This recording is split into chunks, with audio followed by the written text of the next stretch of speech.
Hello guys and welcome back to our adventure series for Queen Aceshru. We are in our traditional second leg of the 3 parts that I'm always recording for these.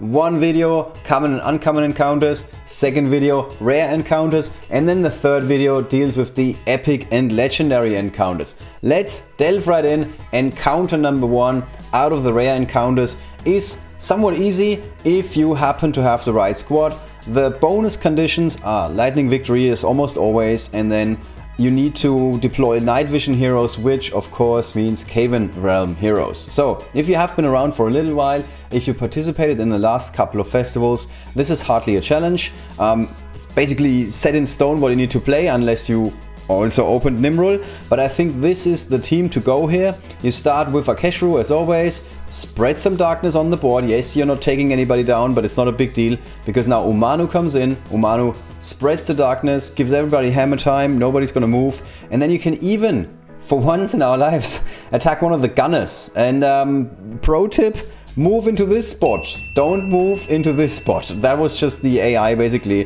trying to find the best spot for me, and because you're now in a shrub and you're covered and you're taking less damage. But that's basically all you have to do, and then you max out on points in this level and we can move on to the next one. In rare encounter number 2, we again have to get a lightning victory, and now the bonuses condition is to play only dark heroes. Hardly a challenge again if you've been around for the festival.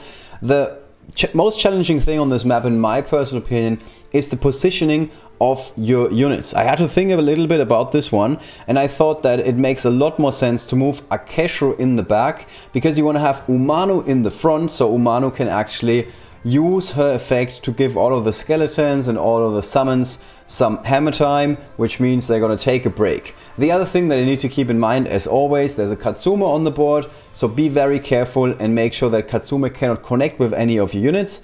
That is basically where Aceshru's active comes in, because you're basically putting her in darkness and then she can no longer use her passive. So those are the 2 things that you need to keep in mind. So the dragon goes first, now Katsume is taken out of the game, and now you can start moving your units around and think about what is the best strategy for this level. So I'm bringing Granny to the front because I'm expecting to do a little bit more damage, which is eventually going to result in more summons, either skeletons or of course the shades that, well, Aceshru could have summoned here. Now we go for Umanu, we go for the effect, and this is basically where Ranaklu comes in. I'm first using Granny here after giving it a bit of thought, if I'm remembering it correctly. Yes, because you want to move Ranaklu 1 spot further to the front, so he can actually connect either with the skeleton or with Taro.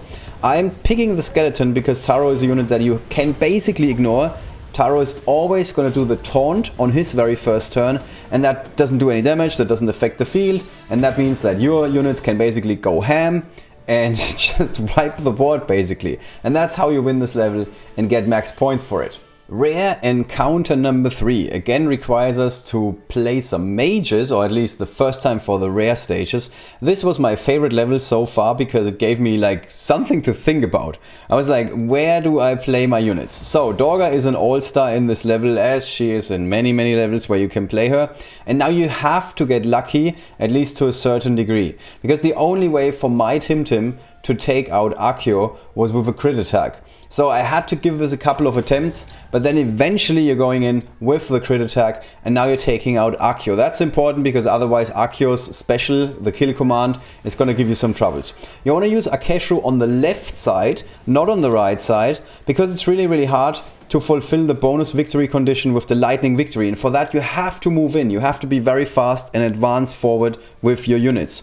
And now you are in a good position because you're basically on the bottom, the units of the opponent are on the top. You do have Ranaklu. Ranaklu is just gonna straight out take out the skeletons, and then it's very easy to also get the lightning victory on top of the other points and finish this level with max points again.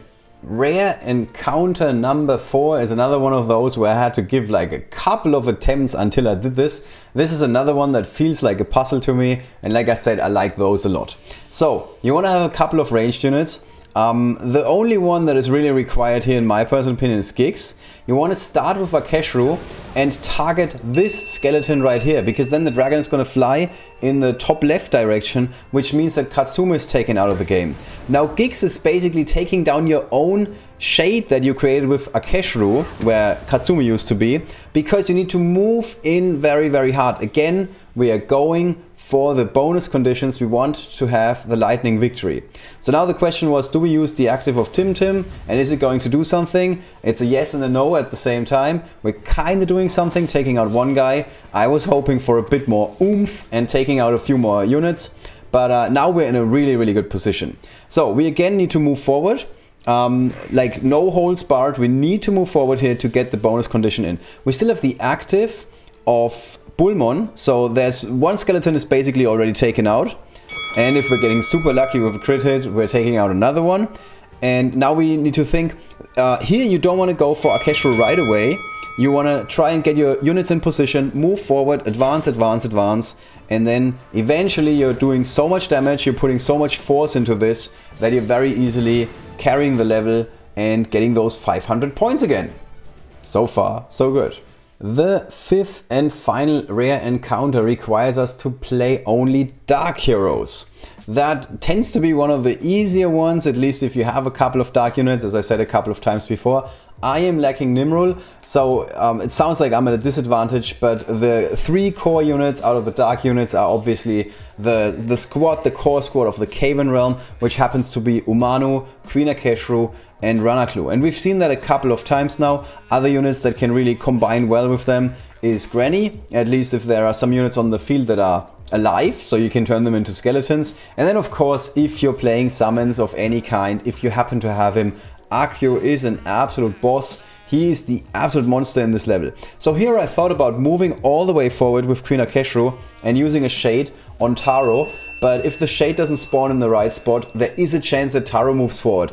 It's very likely he's only going to taunt, but you never want to risk it. So now we can get Queen Aceshru in the best spot all the way up. Do the active, doesn't do more damage, it's just something that you should get like in the habit. Then you can do a tiny attack here, tiny attack with a tiny Granny. She's used to being legendary, you cannot blame Granny for that. And then we start moving in, obviously, with Umano, thinking a little bit where's the right position. This happens to be the correct one in my personal opinion. We can ignore Taro. Again, Taro is just going to taunt. We cannot do anything with Accio here. That might have been a bit of a misplay. Could have moved in first with Accio. And now you kind of have to rely on all of your shades to absorb the damage and make sure that the skeletons are not moving all the way in and taking all of your units out. So then the remaining shades are coming, basically hitting back at the opponent. And now you can think a little bit, what can we do here? There's a couple of options. One skeleton is basically instantly dead, just because of Ranaklu again. Then Queen Aceshru is pretty strong, as all of these adventure heroes tends to be in their own adventures. So here I'm thinking a little bit about what to do, then I'm eventually pulling the trigger on Accio, because I'm figuring if one guy still remains standing, still have Ranaklu, but I don't even need him. I'm just going in and Accio basically just wipes the board.